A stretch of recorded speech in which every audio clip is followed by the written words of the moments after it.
Boston Celtics do it again. They force a game 6. The three-pointers were falling. The defense was great. Why this is just like Fight Club right now on the Locked On Celtics podcast. Be ever ready. Recognize the city of champs. Boston, baby, we do what you can't. Locked on number 18, Tatum and Brown, J-team, step back. We gon' wet that and slay teams. Of course, the Celtics, who else could it be? Screaming like KG with the Larry O.B. Karalis above average, assessing the team status. Best daily pod, no cap, salary matching. Clutch like Bird the DJ, keep John on replay. Prime time, dapping up the truth on the sideline. Raining J's, how it started, raising banners, how we finished. Locked on Celtics pod, home of the winners. B. Hey there, welcome back to the Locked On Celtics podcast, right here on the Locked On Podcast Network, where it's your team every day, and I'm here for you every day with a free, fresh podcast dropped directly to the device of all you subscribers. It goes right to that app, your favorite app. So if you're not a subscriber, open that app up, hit subscribe, do the same thing on YouTube, hit that bell, get notified when I drop a video, hop into the comments section. Wonder how many Miami fans are going to be in that comment section today. Celtics win this thing, make this thing a 3-2 series. Only the 15th team of the 150 that have gone down 3-0. Only 15 have forced a game 6. The Celtics, now one of those. I'm John Karalis. I used to play. Now I write and talk about the Celtics. You can find my writing on BostonSportsJournal.com.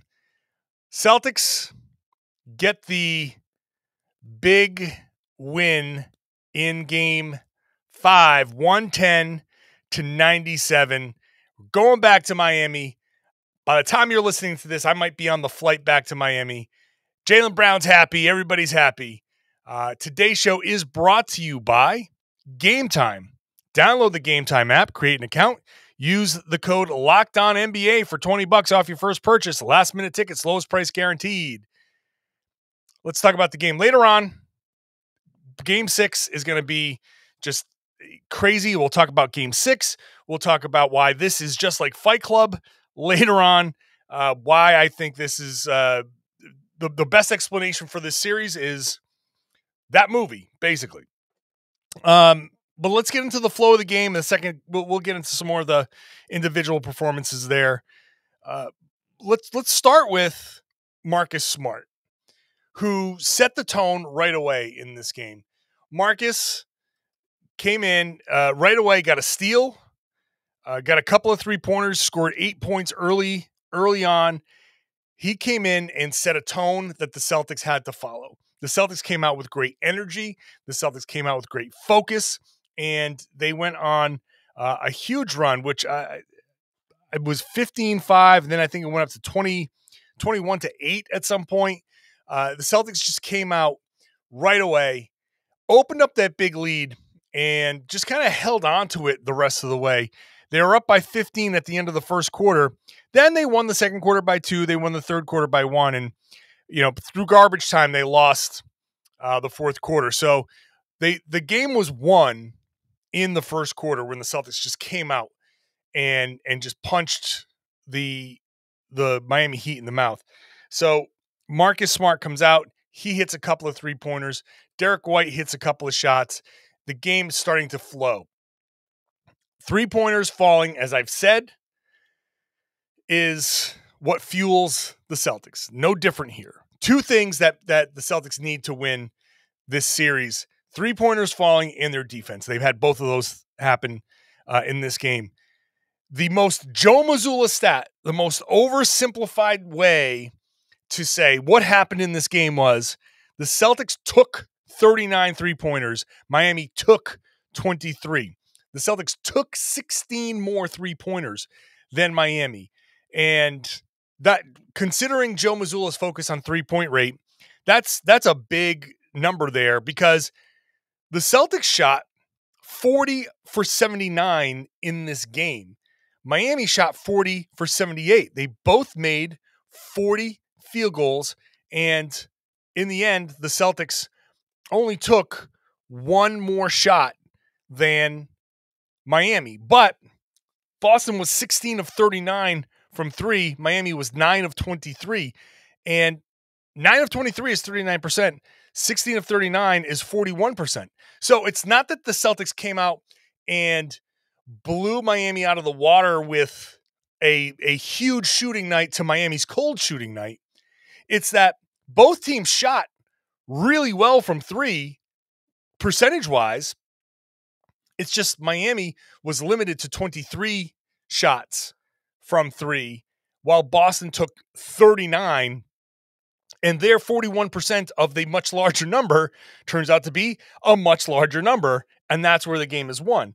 Celtics took a few more free throws as well, and I think that's a testament to their defense. So the Celtics certainly were just, some of it is they were just hitting shots. Third quarter, the Celtics, I don't think were really playing well. I think the third quarter kind of devolved a little bit into Jaylen Brown really looking hard for his offense.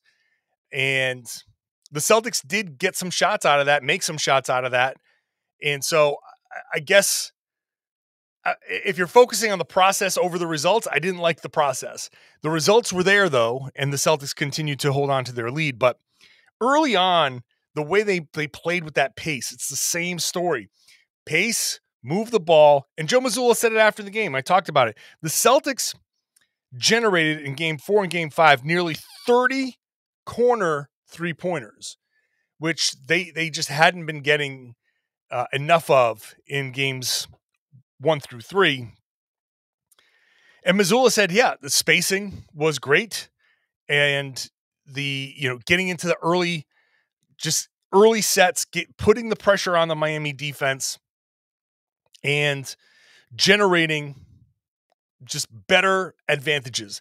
And when you have those advantages, Miami's going to collapse. Miami's going to protect the paint, whether they're in zone, whether they're in man, they're going to protect the paint. So there's opportunities to kick out, and the Celtics did get that. So the Celtics did what they're supposed to do and generate a ton of good looks from the corners. When you're taking shots from the corners, that's the most valuable shot in basketball. More so than the layup, unless it's an uncontested layup. Once the layup becomes contested, the percentages of that falling shots at the rim when they're contested, the percentage of those drop to a point where an open corner 3 is a more valuable shot than something contested at the rim. And the Celtics got those open corner 3s, and they got a ton of them from Marcus Smart and Derrick White. This game, I think, carries on the theme of this series, where it's the other guys. Bam Adebayo and Jimmy Butler. Yeah, you feel like they're going to do what they're going to do, generally speaking. Jaylen Brown, Jayson Tatum, they're going to do what they're going to do, generally speaking. Which supporting cast can step up? Now, Butler didn't have a great game, and I think they pulled the plug on him a little early because, as I've been saying on this podcast, this put a lot of pressure. This game put a lot of pressure on Erik Spoelstra to make a decision. That game was right on the cusp. It was an 18-point game, and the Celtics walked it up to about 24 in the fourth quarter. I was always wondering, if the Celtics had that big lead, at what point would Spo pull Jimmy Butler and pull a Bam Adebayo, but Butler more than anybody, and say, okay, we don't have it. I'm not going to kill him and play him 40 minutes fighting an uphill battle that you're most likely going to lose. You're up 3-1. You have 3 chances to win 1. Then sit Jimmy Butler in the fourth quarter, which he mostly did. He only played 33 minutes. Butler, I think, is getting tired at the end of these games. I think he's had to do so much to get Miami to this point that he's starting to wear down. Spoelstra pulled the plug, I think, earlier than he might otherwise have pulled it, because they're just going to go home and win it, or try to win it, in Game 6. That's their goal. Let's just say, you know what? We're not going to ruin Jimmy Butler by making him fight an uphill battle and lose. Let's just save his legs, get him out there, and see if you can't get the big monster Jimmy Butler game in Game 6. So the Celtics did a good job, I think, holding off the Heat there in the fourth quarter. And I think I was making a point before that I completely forgot, to be honest with you. So I'm going to take a break. We'll get into some of these individual performances here. Smart, White, we'll get more into that. Grant Williams, Jaylen, Jayson, all of these guys will get into some of these things. Malcolm Brogdon, the Gabe Vincent injury stuff that really hurt them. People gave me some blowback on how much that was going to hurt Miami. Turns out it hurt them significantly. We'll talk about that next. First, let's talk about Gametime, which is going to get you last-minute tickets to the events that you want to go to, and not just sports. I mean, you could, if you're in the Miami area, you want to go down to the Casaya Center and say, hey, you know what? I didn't expect this to come back for Game 6. I'm in Miami. I'm a Celtics fan. Or maybe you're a Heat fan that's listening and you say, hey, you know what? I missed the first time around. I'm going to download the Gametime app. I'm going to go and see if I can get myself a last-minute ticket, which you can get because they have the Gametime guarantee, which means you're going to get the best available price. If you find another ticket in the same section or row for less, Gametime gives you 110% of the difference. It's for everything, too. You can a show, comedy show, anything that has theater and tickets available, you can probably find it on the Gametime app. You get an image of your seat before you buy, so you know what you're getting into. It's not some surprise and you have a horrible seat. You can couple of taps, that gets you the tickets. They're sent directly to your phone. Get those tickets without the stress. Download the Gametime app, create an account, use the code LOCKEDONNBA for $20 off your first purchase. That's LOCKEDONNBA. Terms apply. Create the account, redeem the code LOCKEDONNBA for $20 off. Download Gametime today. Last minute tickets, lowest price, guaranteed. Thank you for making Locked On Celtics your first listen every day. So here's the plan for the rest of the week. This is the Friday show. I'm traveling on Friday to go to Miami. So I will be back Saturday night after Game 6. Hopefully not the last post-game podcast I'm going to do this season. So make sure you're subscribed to get the Game 6 post-game podcast. And then, obviously, podcast the rest of the week. Getting ready, we hope, for a Monday Game 7. Let's get back to this game here.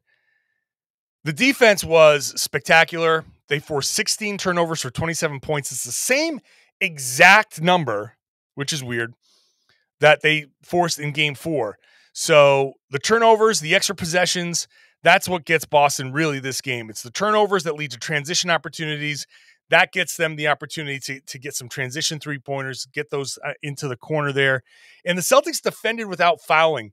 One thing I noticed was, now the Celtics did bite on a bunch of up fakes, but they really curtailed that. And a lot of times you saw Jimmy Butler up fake Derrick White, and Derrick White stayed down. And Butler was like, oh, you didn't jump on that. What do I do now? It's like the game, his whole plan for that game was thrown off by the Celtics not biting on fakes. They bit on a couple, but he ended up shooting 6 free throws, missing 2. So 4 of 6. Weird free throw shooting night. Celtics missed a bunch, 14 for 19. But Jimmy Butler, 4 of 6. Then after that, Caleb Martin, 2 of 2. Duncan Robinson, 2 of 2. That's it. Celtics stayed down on these fakes. Bam Adebayo didn't go to the line once. None of these guys, Kyle Lowry didn't grift his way to anything. And that brings me to the Gabe Martin injuries. Gabe Vincent. It's the amalgam. Gabe Martin, Caleb Vincent, whatever it is. Those two guys have been killing the Celtics. And in this one, Martin was pedestrian, 14 points on 5 of 12 shooting, 2 of 5 from 3. I mean, decent, okay game. That's the kind of game I would expect from Caleb Martin. That's generally what I expect from Caleb Martin. But not having Gabe Vincent hurt them a lot because now they started Kyle Lowry, and Kyle Lowry was just awful. 2 of 5 shooting, 5 points. He had 4 turnovers and just looked bad. And I tweeted out that when Gabe Vincent was out, I said, that's going to give the Celtics some place to attack. And I guess people forget that Kyle Lowry is just not that great now. Not to say that he doesn't have the potential for a good game here or there, so it's not like you can just ignore him. But every time he tried to drive, it just looked like it went poorly. He just did not have a good game. And that really hurt Miami. Gabe Vincent is not afraid to take 3-pointers. To only get 2 3-pointers out of that point guard position is a little bit tough. Part of why the Heat were unable to generate a lot of their 3-pointers. They got, Kevin Love didn't play much. He only took the 1. Max Strus took 4. Lowry took 2. Not a ton. Caleb Martin shot 5. And Haywood Highsmith was 3 of 4. It's almost like you wasted a good Haywood Highsmith game. Haywood Highsmith loves playing at the Garden, man. That's another good shooting game for him at the Garden. I'm starting to just keep an eye on Haywood Highsmith as potential future Celtics killer, because we were joking around about it before the game in the, having our dinner. And I was like, this is going to be the game where Highsmith comes back in and drops 18. I think I used the actual number 18. He had 15 and just crushes you. You've done everything else, and he just has this weird outlier game that beats you. And you know what? The bench really is what kept Miami in the game. Caleb Martin had 14. Duncan Robinson continues to just annoy the hell out of me by scoring 18 points on 7 of 10 shooting. Remember when Duncan Robinson was horrible and they were trying to trade him and they couldn't do it? So frustrated to watch him be effective now. And then Haywood Highsmith had 15. So the Miami bench did all of the damage. Let's see, what's that? 39 and 4, 43. And 8 is 51 minus the, I'm not counting the Omar Yurtseven bucket.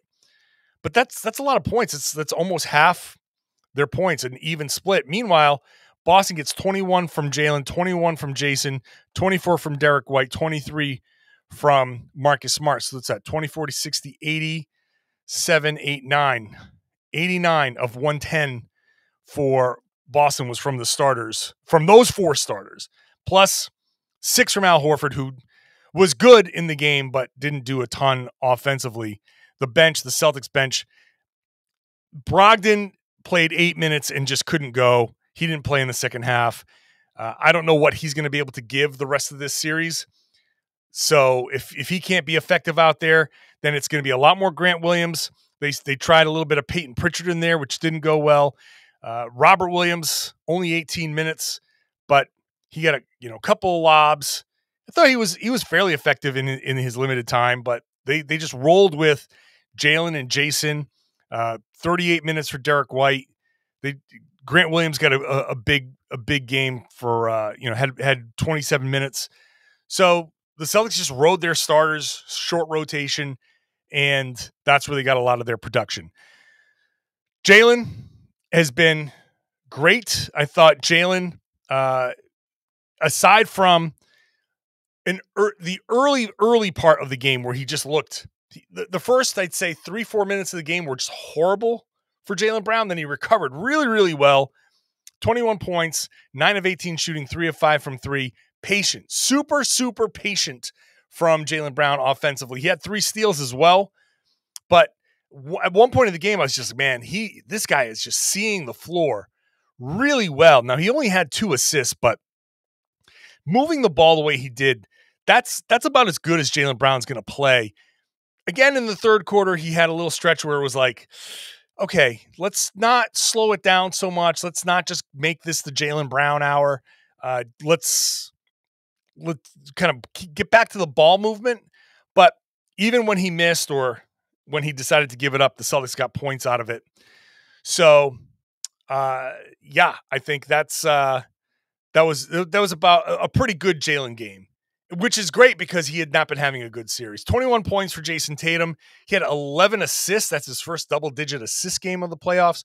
8 rebounds, so a couple rebounds shy of a triple-double. He did have the 4 turnovers, and he had a tech. Weirdly, I think the technical foul might have kind of settled Tatum down because after the early tech, which might get rescinded because the technical foul wasn't for hanging on the rim if you watched it. It was for complaining about Lowry. I think Kyle Lowry kind of pushed him when he was in the middle of the air. And that's a dangerous place to be, man. When you're in the air and you're going in for a dunk and somebody just touches you a little bit, it doesn't take that much to throw you off balance. And it's a good thing that he had that dunk and he could hang on the rim. But he came down pretty pissed off and he let Mark Davis have it, and Davis called a technical foul, which at the time we were like, well, that's a crappy tech. That's so early. And for him to blow the whistle there felt a little excessive. But I think in a weird way, he did Jayson Tatum a favor because Tatum had to control himself after that. He had to control himself. And he largely did. And he couldn't worry about the officiating quite as much. And he ended up being really, really good, attacking the rim really well. He was 1 of 6 from 3, which means he was 7 of 10 from 2. He had a couple of nice mid-range shots. He's really, I think Jayson Tatum is really hitting his stride and having a couple of really good performances here after a few bad ones. Derrick White was amazing for 24. You're not going to lose a game where Derrick White shoots 6 of 8 from 3.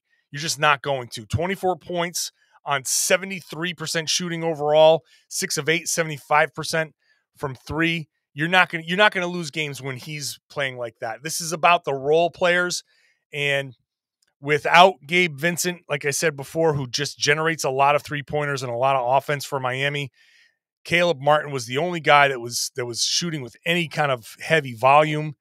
And even that, I don't even know if you would call it heavy volume, 5 3-pointers anymore. Meanwhile, the other guys for Boston, Derrick White, 24 points, Marcus Smart, 23, 4 of 6 from 3. Again, the Celtics got 16 3-pointers. They got 10 of them from Derrick White and Marcus Smart. That's just that's incredible. You don't see those numbers very often. Let me take a second here. I'll come back. We'll wrap up some of the individual stuff. I'll get into Game 6 and this whole thing in my head about how this is like Fight Club. We'll talk about that next. First, let's talk about Bird Dogs, the most comfortable shorts you're going to find, the most stylish, comfortable shorts you're going to find. They look great. I got some. They're nice, stretchy fabric. They got the lining built in. The beauty of these is how versatile they are. NBA is all about versatility. Bird Dogs, they look good, they feel good, and they're versatile. One pair of shorts, you're going to put them on in the morning. It's Memorial Day weekend. You put them on, you go play a round of golf, you come back, you hop in the pool, you jump out of the pool, you dry off, same pair of shorts, go meet your significant other's parents, all in the same pair of shorts. They look great, it dries off quickly. It's amazing. So check them out. Go to birddogs.com/LockedOnNBA. Not only are you going to get a good deal on these shorts and pants and everything else that they have, when you enter the promo code LockedOnNBA, they'll toss in a free custom Bird Dogs Yeti-style tumbler with every order. So you now have the Bird Dogs tumbler that you can use to take your little traveler with you, or a coffee, or whatever you want, while you're wearing these stylish, great-looking, very versatile shorts that just, guys, I know you don't want too many options. This takes away a ton of options. You just wear one pair of shorts everywhere. So check them out, birddogs.com/LockedOnNBA. Thanks for making Locked On Celtics your first listen every day.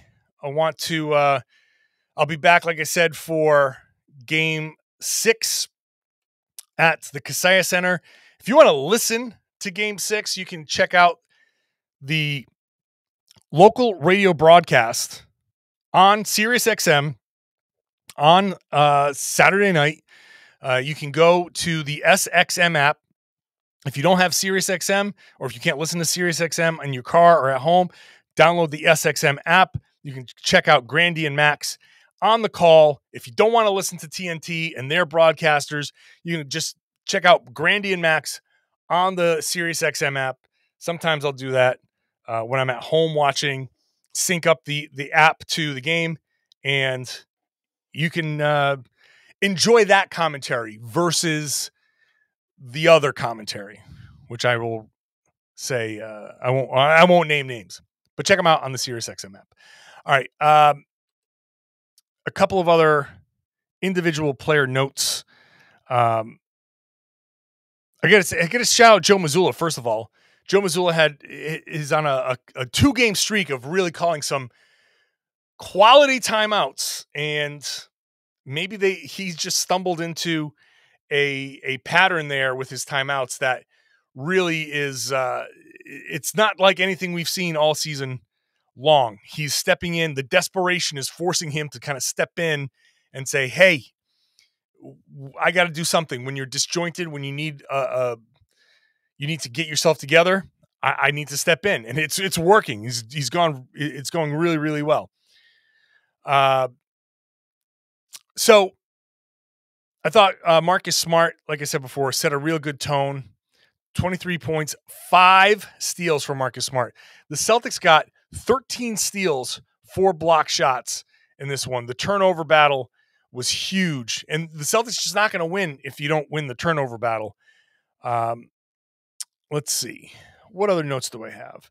The Brogdon injury is going to be something to watch. If he can't play, then they need to figure something else out. But I hope he can end up playing. At the very least, if you can get through this game 6, if he tries it and he doesn't have it, then there's something else. You got to go a different direction. Mazzulla went to Peyton Pritchard, which was a mistake. Try Sam Hauser. Just try Sam Hauser and see how that goes. Hauser came in garbage time and hit a 3-pointer, which probably saved a lot of people who would bet the Celtics -8, and they were getting perilously close. It was a 10-point game, and Hauser hit that 3 to make it a 13-point game. You go the other way, and if one of Miami's garbage time guys hit a 3-pointer, boy, a lot of Celtics bettors would have been a little pissed off. So I think that's it. I think the Celtics got some really good performances from some key guys that hadn't been performing well necessarily. Now they're heading into Game 6, which I'm telling you right now, Game 6 is going to be an absolute epic, just knockdown, drag out.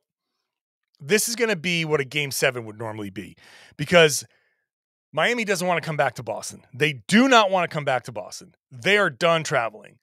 I think they're going to come out strong. They're going to come out with a ton of energy, a ton of effort. They might hit Boston with a double-digit lead early. Boston in Game 6 has to be ready for that punch. They have to be ready for that punch. Absorb it, start to give it back, get it close by the end of the first quarter, get it closer by halftime, come out strong in the third quarter, take it in the fourth. That's how I'm approaching Game 6. I think that's going to be the key to the Celtics getting through Game 6. But Miami's going to throw everything that they have. I think Spo sells out to win Game 6, because I think he's going to know, yeah, you have 3 opportunities to win this one game, but Game 7 on the road with all that momentum and how good the talent is, talent tends to win out. Gabe Vincent or no Gabe Vincent. And it's incredible to me that Gabe Vincent made this much of a difference. That's wild. Tyler Hero, I don't know if he's going to be back at all in Game 6 or Game 7, but he was out there warming up and looking decent. I don't know how close he would be, or if they're just saying he'll be back in case there's a finals. I wouldn't be surprised if maybe he's back for a Game 7.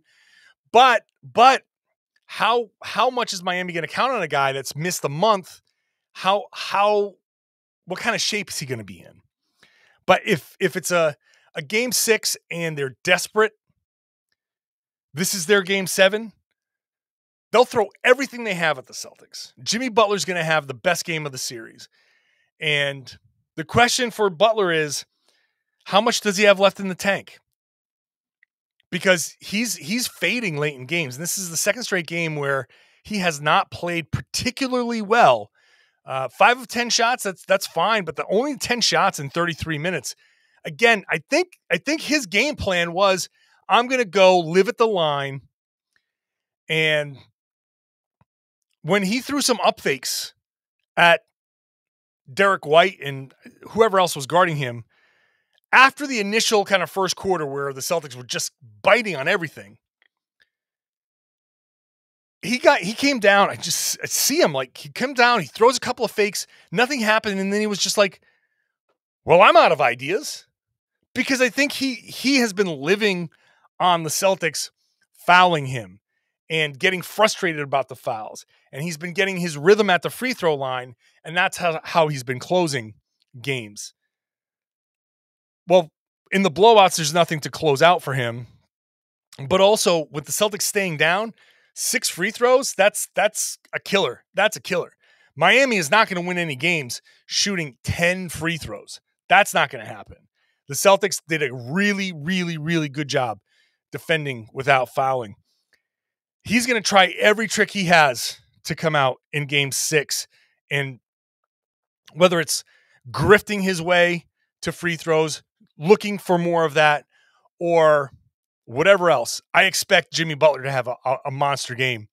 Bam Adebayo, we'll see. But whatever it is that Miami can do, they will do it.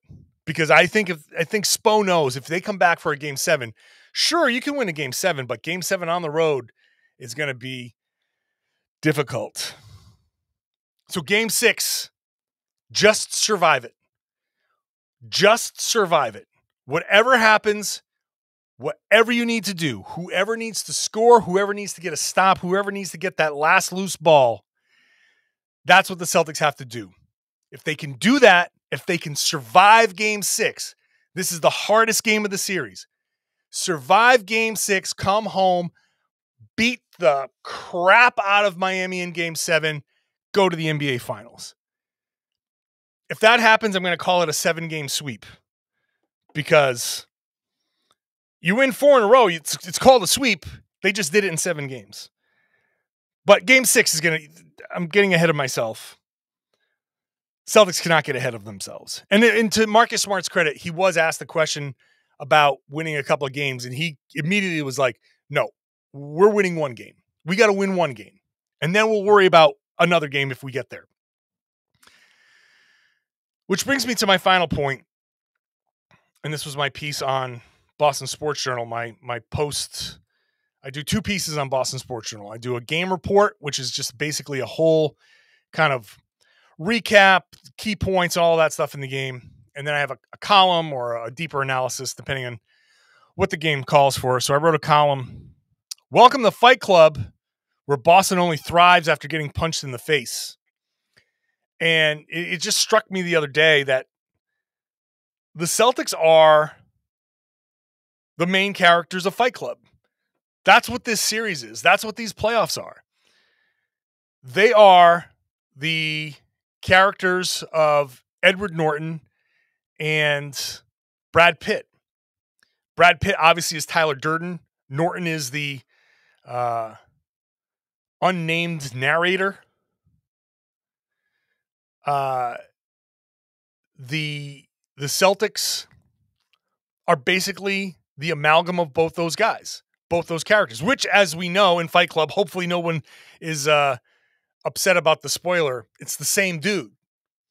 The Celtics are these 2 characters at the same time. One meek, kind of like, oh my God, woe is me kind of team. And then the other one is like this badass, shirtless, bare knuckle fighter that's just kicking the crap out of everybody. And I just kind of don't know which one of those guys is going to show up. But I know that they don't do anything until they're punched in the face. they can't find themselves until they get punched, until they get into this real fight. And after the game, like Jayson Tatum was so funny because he's like, he was asked the question about like why, like basically why is it like this? And he said, I wish I didn't know the answer, which is kind of funny. I wish I didn't know the answer. He said, for some odd reason, even last year, we always seem to make it a little tougher on ourselves. But what I do know is that you can see the true character of a person, of a team, when things aren't going well. Yeah, no kidding. No kidding. That's the true character. Why do you need to get punched in the face? Why do you need that to be your best? Why do you need that? It's a very frustrating, dumb way to operate. But this is Fight Club. It's a long path towards just the self-discovery, this path towards figuring yourselves out and being your best. But it's the dumbest, most violent, impossible to figure out path to take.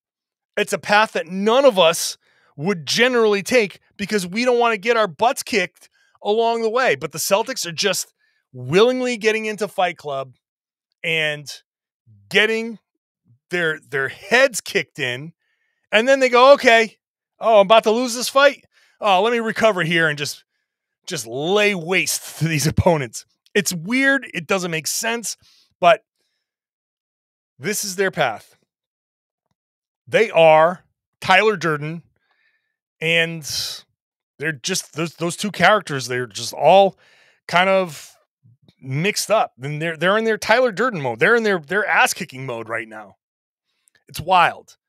It's the best way I can put it. I have no idea. I have no idea why they do this. I have no clue. But here we are. Game 6, Saturday night. That's going to be fun. I'll be in Miami. I'll be podcasting from Miami.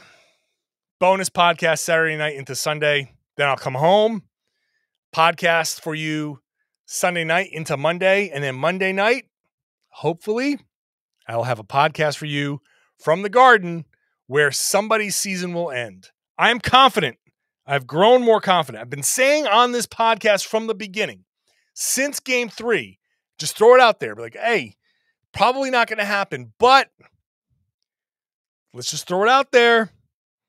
If it does happen, this is the scenario where it could happen. So let's just kind of see what happens.